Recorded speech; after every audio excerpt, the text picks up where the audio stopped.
Okay, we got sound.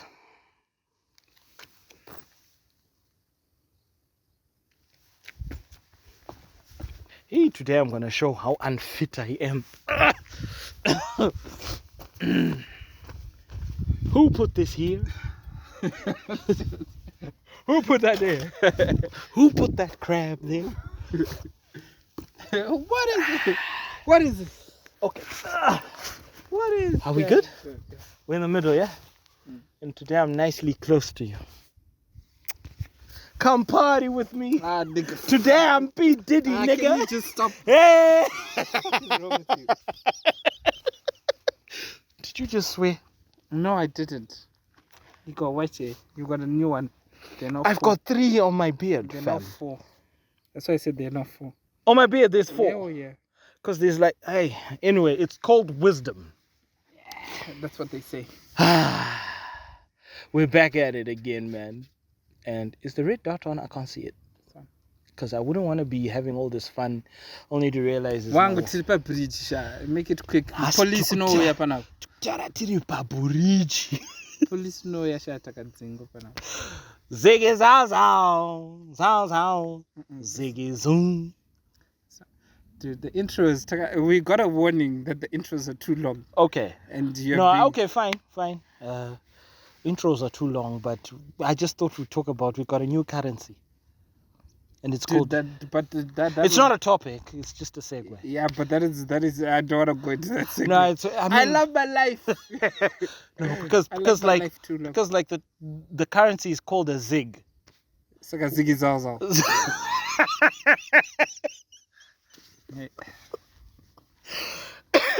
Ziggy zaw. I can't help but do that.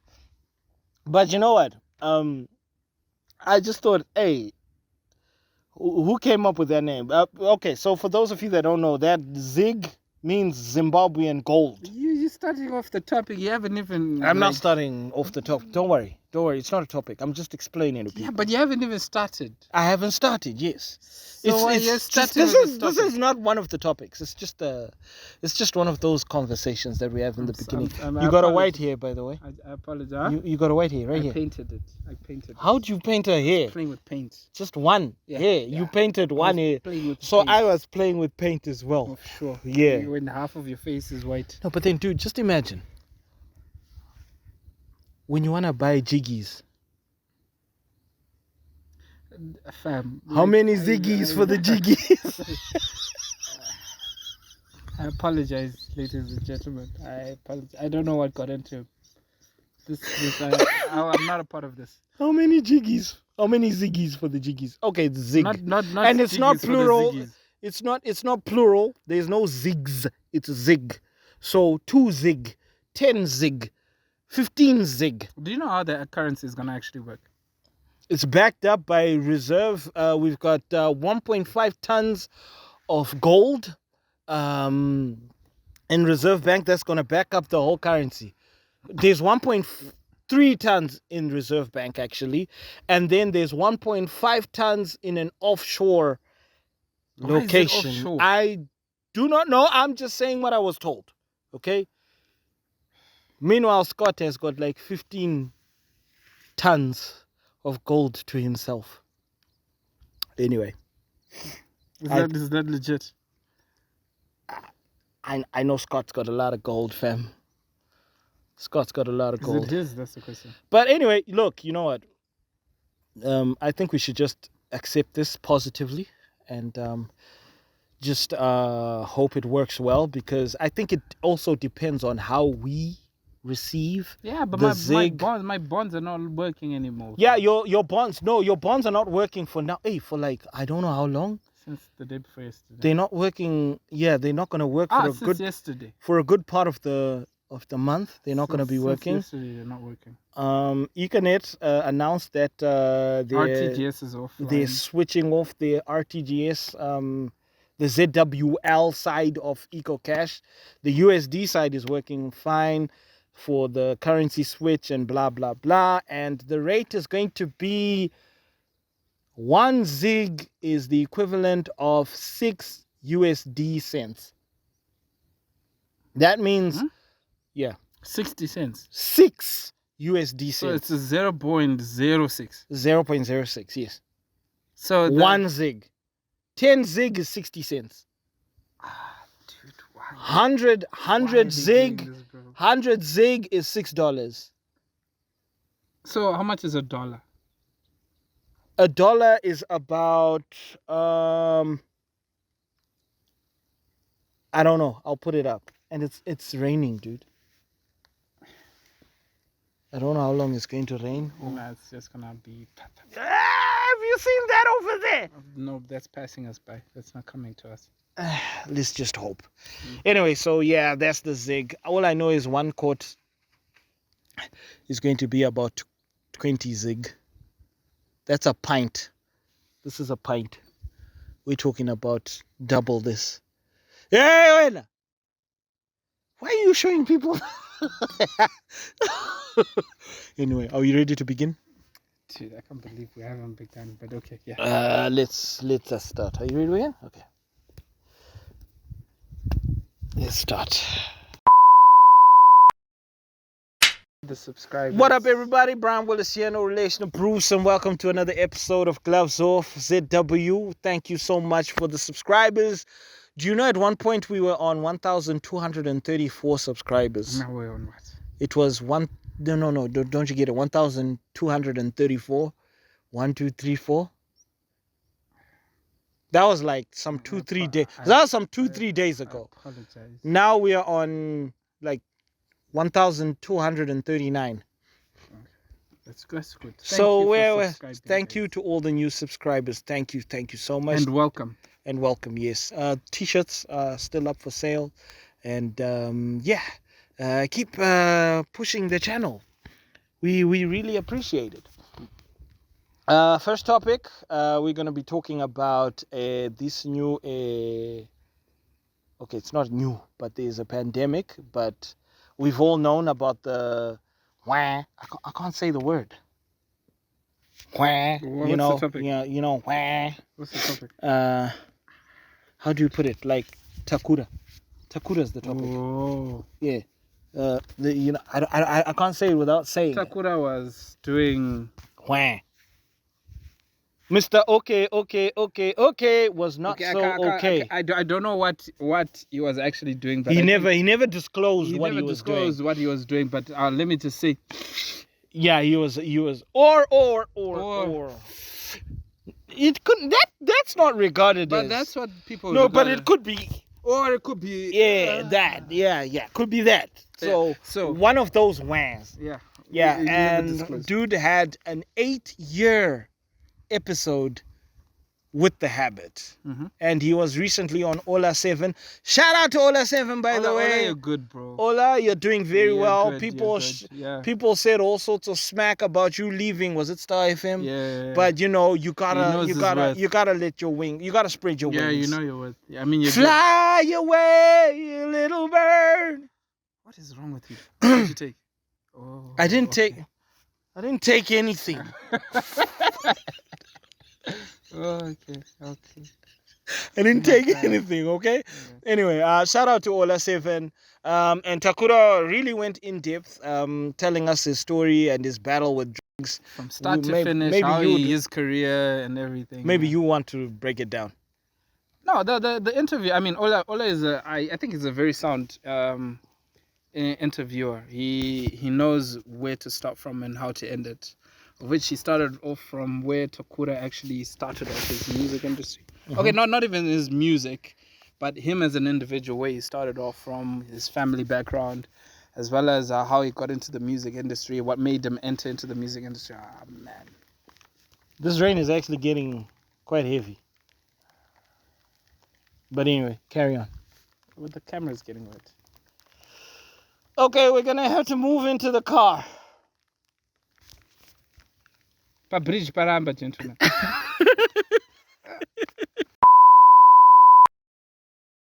Okay, we got sound for the second time. Okay. We're talking about Ola, isn't it?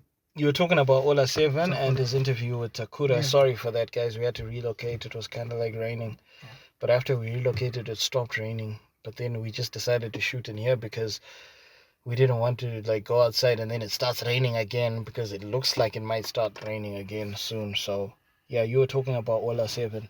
Yeah, I was like, it's a fresh look on. Okay, I wouldn't say it's a fresh look, but I liked the interview because it was quite insightful. He's got plenty other nice interviews, and I think I've got experience with Takura interview wise. We've had him on Keep It Real Fridays, the hip hop show, and kudos to Takura. I think his demeanor has drastically improved. What were you saying in prior? terms of interviews, huh? What were you saying prior? Prior what? You were saying something yesterday about Takura. About his Why are we interviews. talking about As a things? person. Why are we talking I'm about? just saying. I said his interviews were boring. Why? His demeanor. How's it boring? Based on the interviews we had with him, he was boring as a subject to interview. But with Ola 7, either Takura has improved or Ola 7 just knows how to host a show. I don't know. It could have been us. It could have been me and my friend Celatine. Shout out to Celatine. Because I think with Takura, he seems to me like he's a reserved individual. Very, very reserved. Even when he's dissed online, he doesn't respond to people. He just stays in his lane. But on the interview, I thought he's a bit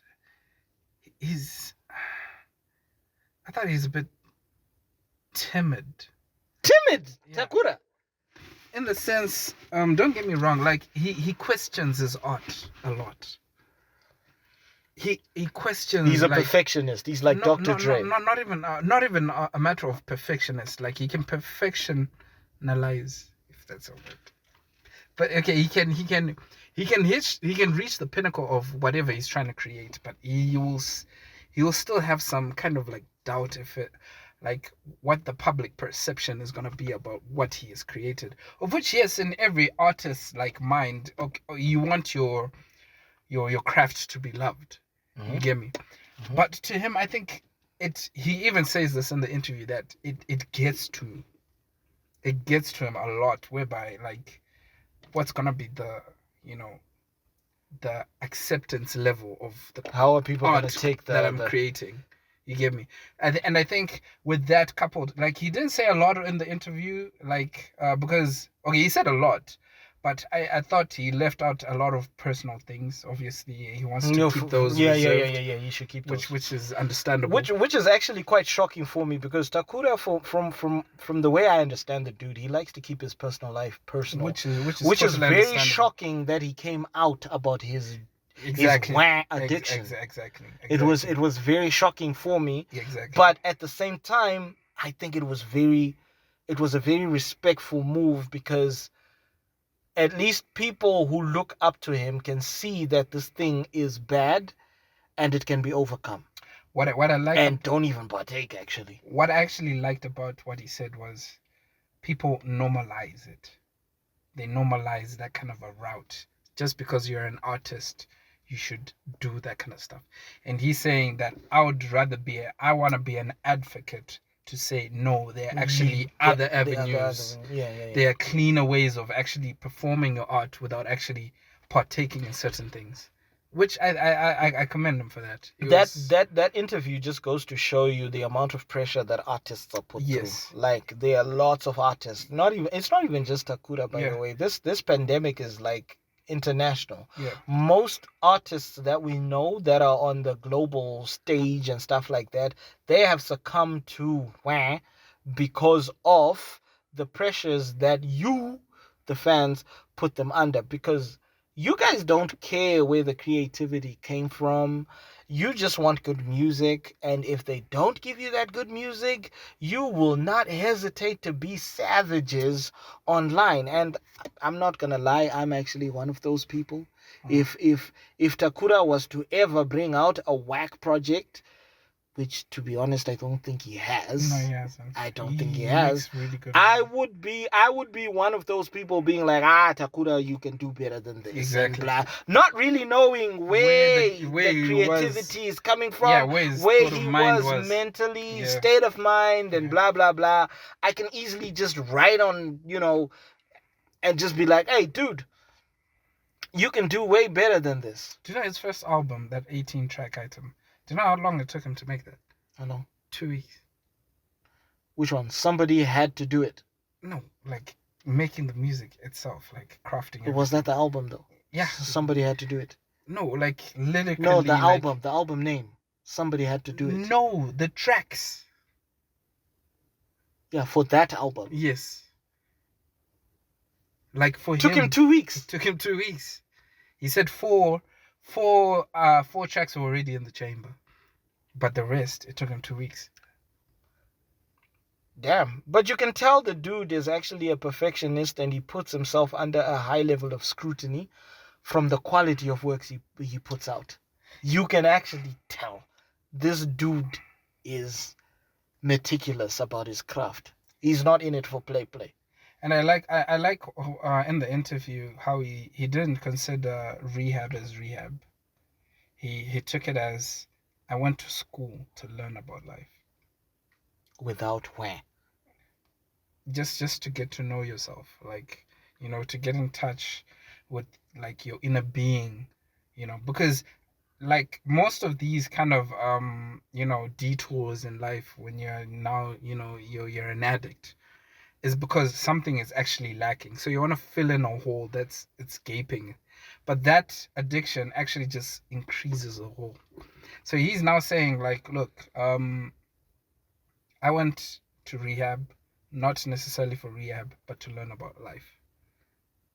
Which I thought, you know, the interview was so wholesome. Like it was a really, I mean, it's an hour and 6 minutes. I actually watched every single minute of it.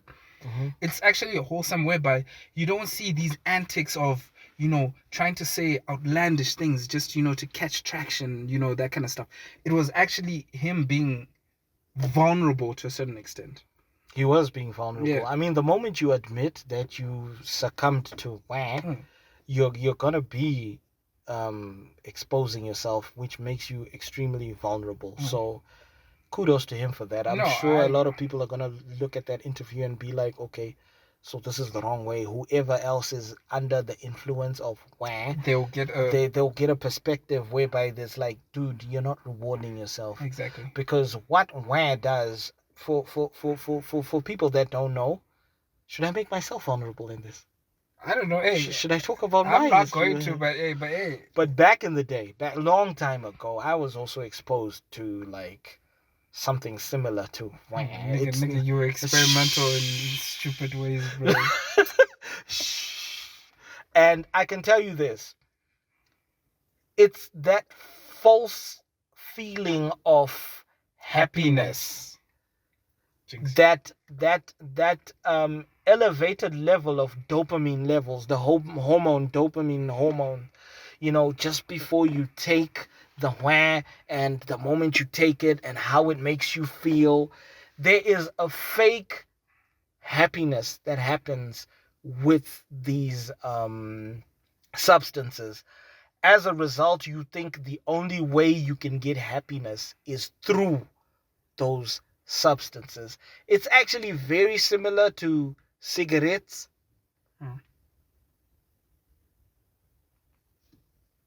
Alcohol and cigarettes and alcohol. They kind of like, you know, enhance your dopamine levels or raise your dopamine levels and make you feel, you know, buzzed or whatever. But obviously with cigarettes and alcohol, they are a way more dumbed down level, which is probably why they're legal. But when you're talking about the stronger stuff now, the whans, you're talking about a whole different level of like a total distraction from the realities of life, whereby you just feel like I'm invincible, I'm untouchable, and it's a very, very slippery slope to fall into, and getting out of it is very, very difficult. I can safely say it wasn't an easy journey, and what I was doing was not even as serious as what Takura was doing, so I can only imagine the battle he had to fight to get out of it. I mean, same with people like Saint Flo. Saint Flo also admitted, he came out and said that he was also fighting it. He went to rehab. in the UK. I don't know if that was legit rehab or it was uh, a gimmick to market his album, because when he came back from it, he dropped his album, which was quite an okay album. But truth be told, this pandemic is actually very serious. It is. It's actually very serious. It's serious in the notion of people are so unhappy with the way they're living, so they want like a cheap way out, false happiness. I mean, like Takura's manager, shout out to that dude, Mike Rich. Mike Rich, I think, yeah. Is he Malungu, ne? I'm not sure. Mike Rich, are you a Malungu, ne? Not that it makes a difference, but shout out to that guy, because he's the one who actually took Takura to rehab. Well done, and man. Paid for everything. Well done. So I think you actually saved an individual there, Mike. So I think the interview was quite wholesome. I learned quite a lot of things, because it's so easy to say, no, Takura's consistency is not consistent. Takura, this track, it puts things into perspective of like why he wasn't consistent, where people are in this avenue, or what extremes they have to go to actually give you this music, give you this content. It's so easy to be a critic, but it's hard to be an artist. Where the artistry comes in now, you don't know where it comes from. It's hard. He actually said, like, Ola asked him shout out to Ola on his questions though. That guy is quite precise, eh? Ola even asked him, like, did you use it as an avenue to actually create your content? And what did he say? And he said, not really. And in the he depicted Takura. I don't think he had a writer's block. It was more about like how he was being bashed with life that affected his creativity. And as a result, he didn't want to dive in or compromise certain aspects of his life to certain individuals. Because he's a dad now, yeah? He is a dad. I mean, and he actually even said, like, look, my wife, to a certain extent, she was actually, saying, you be a prison dad, be there for your is for he your still daughter. with he? No, they separated, but I think they're in a good space, because his daughter, she's in the UK, she stays with the mom, and he actually travels to the UK to see the daughter, and that kind of. Shout out to you for that, and shout out to the mom, the baby mama. So you get, like, it's a wholesome conversation whereby it's not antics. It doesn't feel like a gimmick. It's not a gimmick to push anything. Because even Ola at the end of the interview, he was saying, so what? Are you back? Are you leaving the music industry? And he said, no, you'll learn. You'll know in a couple of. You'll know, like, next week. That's what he said. So which means that something. He is cooking something. So I'm really interested. I'm really intrigued. Could have been a gimmick. I doubt it, because that was a heartfelt interview. That seemed like a heartfelt interview. I suppose you can get out of the whole addiction and drop new music without it being a gimmick. I mean, I don't think an artist would sacrifice their life to an extent of getting addicted to something as strong as whatever he was using just to push a project. I don't think in that light, I don't think it's got anything, because Takura seems to me like he lives off his music. His music is his expression. Expression or source of income? No, it started when you say he lives off his music, what you mean? Is that his source of income? His bottom line? Wait, it started off as source of income. Like, he had certain goals. Like, obviously, everybody wants to have income in terms of doing what you love, right? But to him right now, I scheme that it's a matter of, it's now gonna be like his level of rehab. He's gonna be like using the music as a release, because he said that I'm gonna be an advocate for this stuff. And you know what? Because this thing has become such a pandemic, like, we would also love to help in spreading the word on how bad this addiction is. So whoever's willing to come, work with us. What's his name? Mike Mene, Mike Mbinga. What's his name? Mike Rich. Mike Rich. My God. So, Mike Rich. Mike Rich. Hey, if you need our help in some way, shape, or form to get the word out there about how bad these substances can be, hey, we're game. Okay, we're game, because I know personally how bad this game can be. So I think gloves off is just ZW. I think we should also not just be people who Passive. just talk about this stuff. We should take an active role in making sure that listing organizations that help you. And people guys, I don't want to lie to you. Rehab it's not failure. Rehab, therapy, those are we in Zim we've got this whole notion of saying you're going to therapy, that you got white man problems.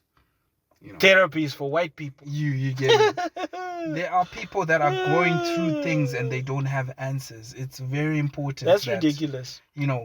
If you need rehab, whatever rehab it can be for, takes so many forms. Seek for help. There are organizations for that. Because for the fact that list those items, the fact that you're going for therapy or rehab or whatever means you acknowledge you have a problem, and the fact that you acknowledge you've got a problem, that's a problem half solved. Exactly. So don't ever be embarrassed to go for rehab or therapy or something like that. That use is it. If you got the financial backing to do it, of which I think that's where most people fall now. People know they've got the problem, but then the financial backing now. This is why I'm saying, Mike Rich, if there's any way we can help in getting some sort of sponsors on board to, sponsor people. Because, hey, you never know. Maybe Takura didn't have the money to sponsor himself for the rehab. I think Takura is fine. No, but then if Mike Rich had to do it... No, Mike Rich... whatever the reason. Listen, I don't want to make it seem like Takura is broke or anything like that. But what I'm saying is... I just want to clarify what you're saying. Because Takura said, look, Mike Rich, right, saw that, dude, are you okay? Mike Rich is the manager of Takura. Yeah. He made sure that the person that's under him, he's taking care of this guy. Mm-hmm. He's not gonna be a guy who's just gonna exploit him for money. Mm-hmm. That's why Takura kept on saying, look, shout out to Mike Rich, because he actually identified, like, dude, are you okay? You're not okay. All right, you need to go and get this done. You need to go to rehab. And Takura said, this is the first and last. No, I'm not sure if it's first, but he said, this is the last time you're ever gonna do this kind of shit for me. Meaning that you helped me out so much. You know when somebody's so passionate. You know when you need help, but you don't know that you need help, and then you get the help, and you're like, and then you realize you needed the help. Exactly. Mm-hmm. So he was actually saying, like, dude, I'm never gonna put myself in this kind of a position. As in, he's never gonna get addicted again. Whatever it may be, whatever the case it may be. No, it's cool. But then my point is, some people know they've got the problem, but they don't have the financial resources to resolve it. I'm sure there's some free organizations that we can relay to people, but those organizations have to come to us, right? Not really. I know. As in talk to us and tell us, hey, look, we'd like to use your platform for people who need rehabilitation. That's gonna be for free or whatever. That's gonna have to be research on our part. Yeah, which is cool. Yeah. But then what I'm saying is, Mike Rich, in your journey to get Takura to stop the drugs and whatnot, I'm sure there's some things that he picked up. Can't say the word, but okay. I said the Y word. Okay, whatever. But then, like, whatever, I'm sure there's some research that he did, and there's some knowledge that he has, and if he ever wants to work with a platform, gloves off, ZW is game. Sure. I think we can move on to the next topic, yeah? Mm-hmm. Hey, look at us being all positive. Our batteries have life, so yeah, let's just make it. Yeah, we need to move on. Okay, so international news. So, I'm sure y'all know by now, Benzino and Eminem have been beefing. Benzino dropped a song Eminem dropped the song. Eminem dropped the video. Benzino dropped the video at Mom's Spaghetti. Now Benzino flat out wants to fight Eminem. He wants blows. He wants to go toe to toe with Eminem online, and he's like saying, hey, this could raise a lot of money, blah blah blah, trying to make it seem like Eminem needs the money. Look, Benzino, truth be told, I think Benzino would knock Eminem out. I don't care. I love Eminem, but no, let's be honest. Let's be honest. Fine, Benzino. I think you would knock Eminem out, because I think Benzino is a bit more built. No, listen. Can I just say something, Brian? What? The fact that Benzino wants to go physically toe to toe with Eminem, you first have to admit that you got whooped. No, I'm getting there. I'm getting there. No, there I'm getting there. This in its perspective, like, this is just Benzino being desperate. Exactly my point. That's why I was getting to that. But I suppose you gotta give the dude something. I guess. Anything, I think in a ring, I think physically Eminem, not that it'll be easy, but I don't see Eminem winning. But truth be told, dude, nobody cares. That's what he's saying. Nobody cares. Even though, people deep down, they know you probably whoop Eminem's ass physically. Even though Eminem at some point said he would want to physically fight Benzino. But truth be told, I think you would whoop Eminem's butt. But here's the thing. We don't care. And truth be told, this was a beef that was on wax. If you want to fight Eminem on physically, at least admit, like he said, that lyrically, you didn't touch him. And also, literally, he hasn't touched him for the past how many years? 20-something years. 23. And also, stop going around saying that you slayed a hip hop legend with Rap Elvis, because you did not write that. No, besides that, you didn't write that. It's a good song and it's got bars for days. Wait. You did not write that. You did not slay anybody because you did not write that. How can you say you slayed a rap legend when you say that M is not a legend? No, he puts it in a way where he says like, I slayed your rap god. As in he doesn't consider him, but whatever, like, he plays with the words. He plays with the semantics. Truth be told, this is Benzino on his way out. And he's kicking and screaming. He's never clutching at straws. He's never gonna get this kind of a spotlight ever again. No, you're not. Ever. Just to show you how desperate, dude is in debt, by the way, guys. He owes a lot of people money, and just to show you how desperate dude is, he also challenged Joe Budden to a fight, and Joe Budden agreed. Did you get it? Joe Budden actually agreed. I hope this is not going to ruin our sound. No, it's not. Joe Budden actually agreed, right? But Joe Budden said he would do it for free. Joe Budden said he would do it for free. He will whoop his butt for free. No sponsorship. Then Benzino started talking to professional boxing promoters and whatnot. And Joe Budden is like, I'm out. I don't want any more. Now Benzino's narrative is, hey, Joe Budden chickened out, blah, blah. Joe Budden did not chicken out, people. Joe Budden said he would whoop Benzino's butt for free because Joe Budden knows why Benzino is doing this. Joe Budden is financially not liquid. He is... In fact, let me not say he's not liquid. He's just broke.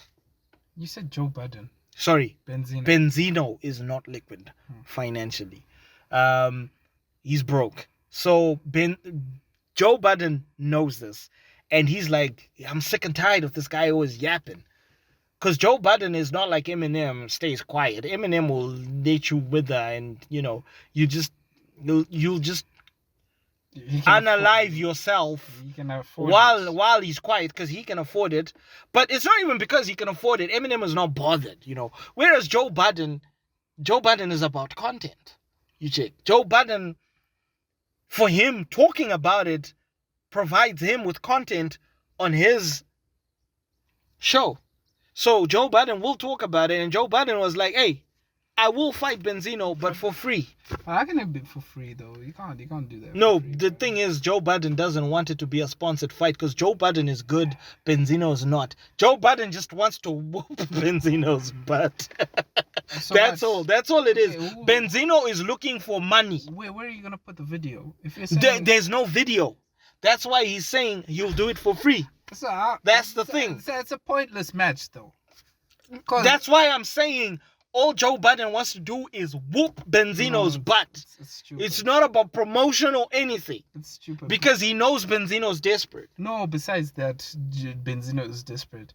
We want to see footage. If you're saying you want to whoop him, right? We want to see footage. Where are you going to put that footage?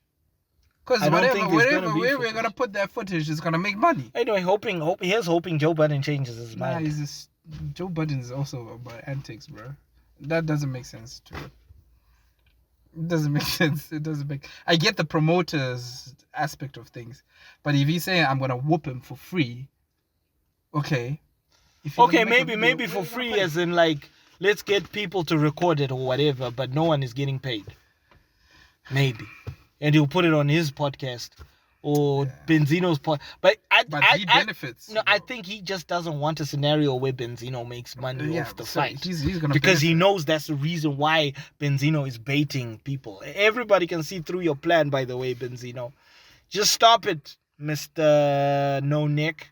I mean, Mr. Giraffe. Mr. Opposite. Mr. Opposite of Giraffe. Yeah.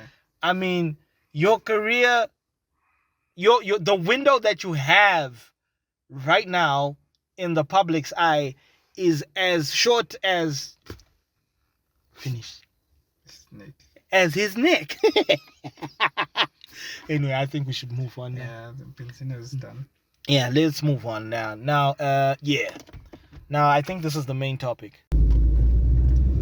What up, everyone? So, a quick one. You need to know that from the point of this recording, we didn't know that JCole had issued out an apology to Kendrick Lamar. So obviously our input from here on in is going to be a bit outdated, but I just thought I'd give a few comments. And yeah,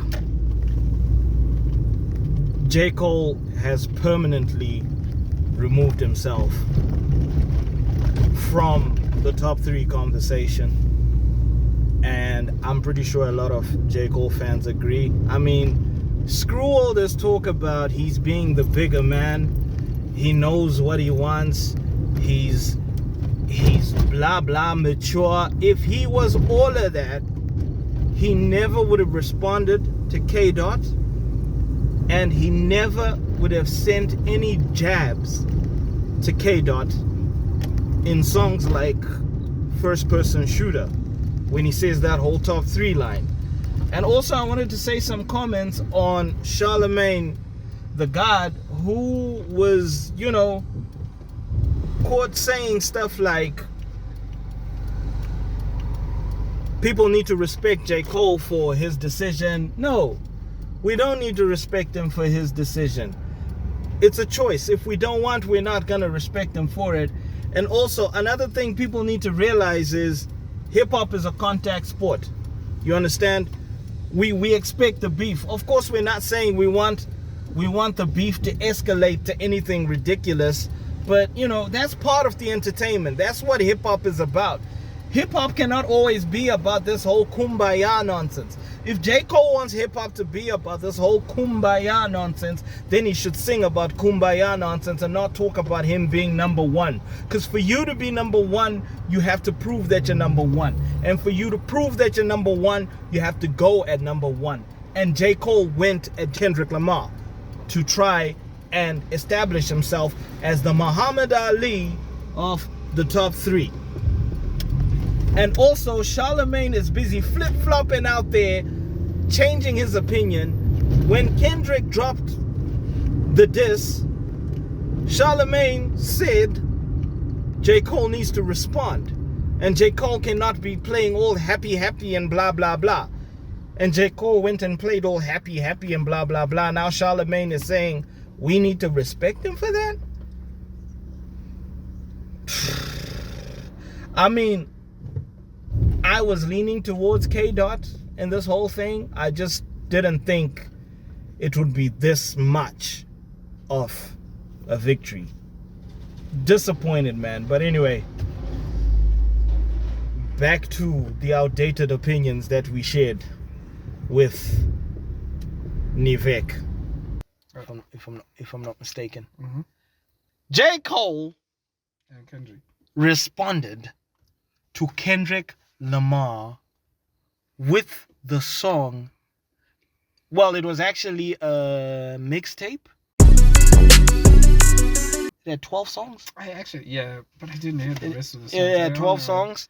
And there was a song called 7 Minute Drill where J. Cole went quite hard at Kendrick. Mm-hmm. He broke down Kendrick's discography, said stuff like, you dropped 4 albums over 12 years, and people hyped nonsense. Your projects were not as good as people said, except for some of them. One classic. I think that was To Pimp a Butterfly. I think so. Yeah. Good Kid, Mad City. People said it was trash. He said that it was trash, but people gassed you up. And this Mr. Morale was terrible. Now you want to mess with me because I'm at my peak. Blah, blah, blah. He went hard. But truth be told, I don't think he went hard enough. I'm going to be honest with you. Especially when you're going at somebody like Kendrick Lamar, who's got that multi-layered delivery, the multi-syllabic rhyme schemes. You need to be a bit harder than come at him on a big brother approach. No, but J. Cole also he's got multi-layered bars. He has to bring them out early. The only thing that Kendrick has over J. Cole is the aggression. Delivery. Yeah, that's the only thing. But lyrics? Even lyrics, like, okay. Lyrics, they it's hard to tell who's got it over who. Is that what you're saying? No. They're quite lyrically gifted. You see why they're matched. Yeah. Okay, it's raining now, lyrically guys. Gifted. You need to close the windows. This is what I'm saying. Lyrically, in terms of lyrical, in terms of lyrical delivery, right? I listen to J. Cole. I listen to Kendrick. Yeah. Right. Mm-hmm. Like I'm rightfully saying, Kendrick, he stipulated this, that I've got no friends in this. Who? Kendrick. Uh-huh. I've got no friends in this.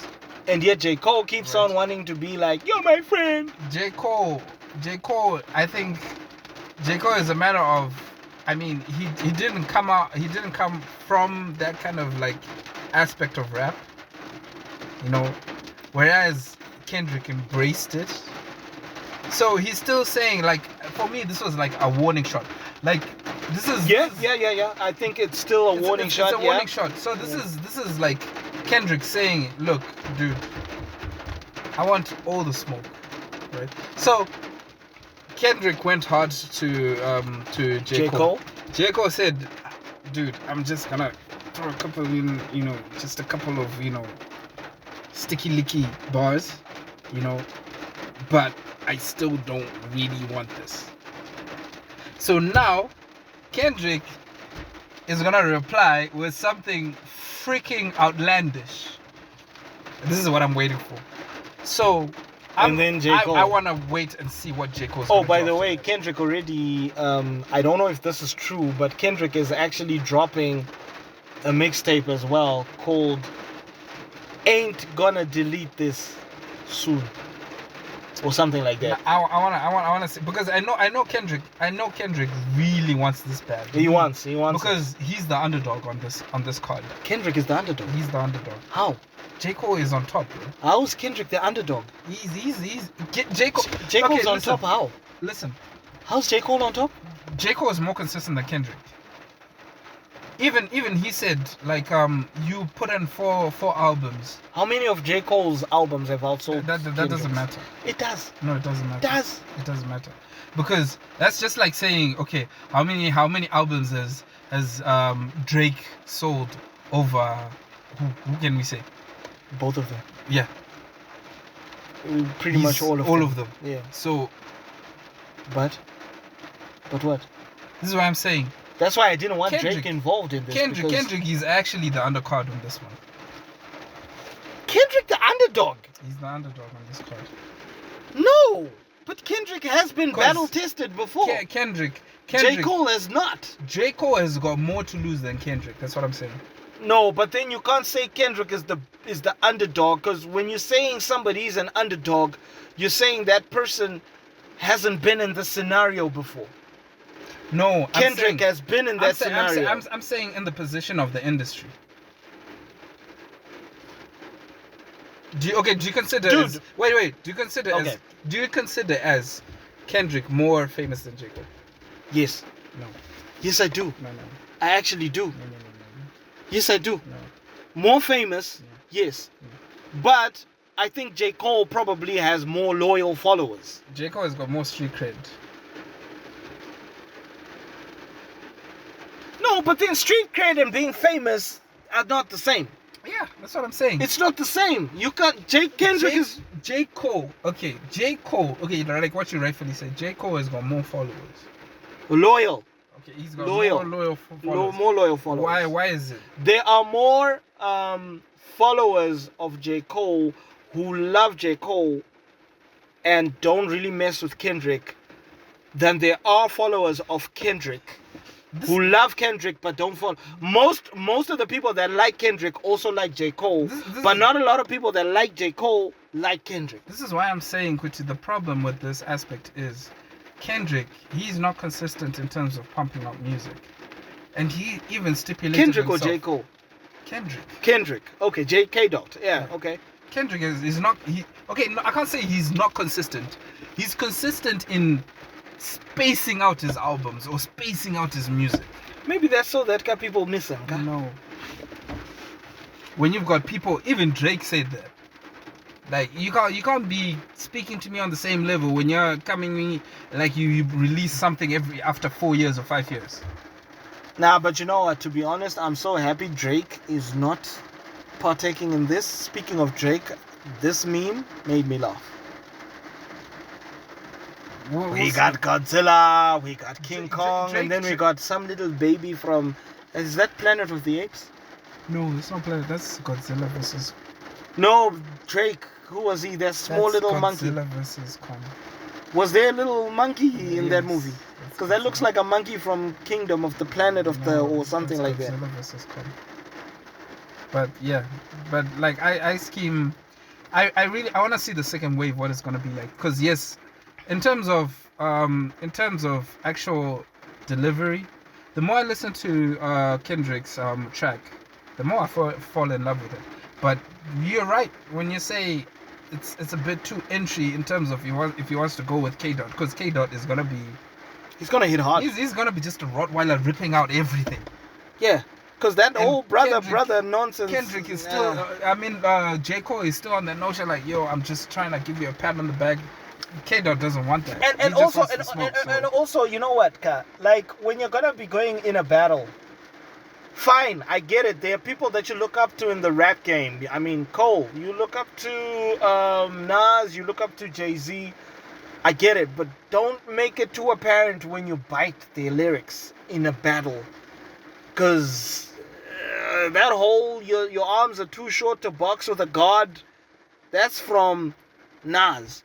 That whole 4 albums every 12 years, I can divide, that's from Jay-Z. It shouldn't be that apparent. I just want to Bunyo. see. I just want to see the second wave. But who you got your money on this first round? Wow. Okay, this first round, K Dot hit first. Cole responded. Those two tracks, who do you think won? But can we say that was Yeah. actually a proper diss track on Kendrick? Because that was, I mean, on Kendrick. Which one? With the one first Kendrick, one. the one Kendrick fired. Yeah, that was it. It was. If J Cole felt he had to respond, it was. It But was because he did fire shots. He was like, dude, dude. That was not a full track versus. That wasn't that because that was like what? How many bars did you spit on that? No, but then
we wait now for K Dot to respond to J Cole.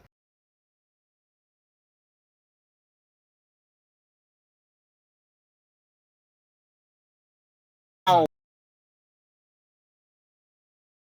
That's what I want to see. And yeah, so I mean, I'm not even a huge fan of the two of them, but now I'm gonna be paying attention. And well done to you two for that.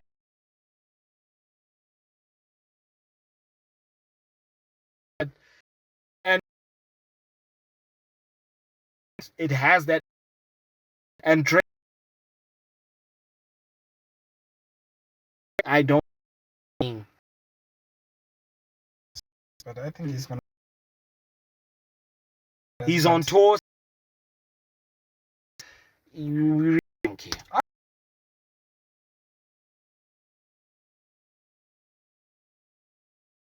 Yeah.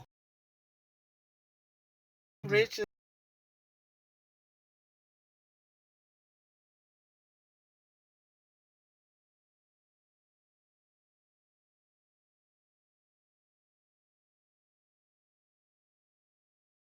Drake is actually black. Should Drake even be allowed? Drake is this close from not.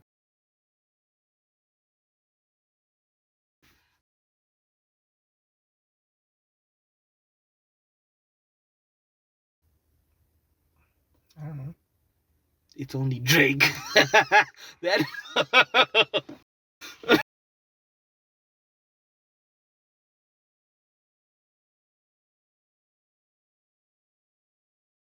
This next wave is where everything is gonna be laid out. That's where. This is what both of them wanted. Yeah.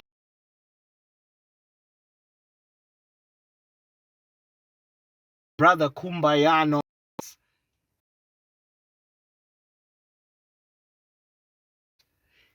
get at him, okay? Do that meme that you spoke about in New Jack City when Wesley Snipes had to analyze.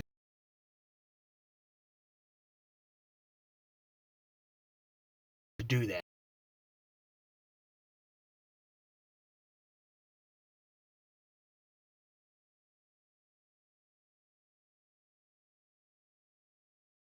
No movie of the week, song of the week, unfortunately. Anyway, look, shout out to everybody who's been a loyal fan of really hyped. Shout out to the people who are buying the t-shirts. So, yeah, I'm gonna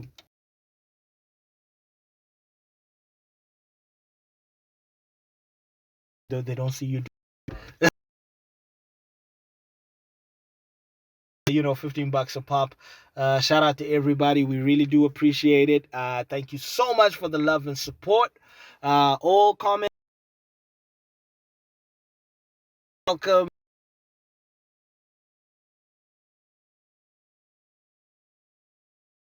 I don't care. Yeah, so yeah, shout out to all you. Appreciate it. I'm Brian Willis, no relation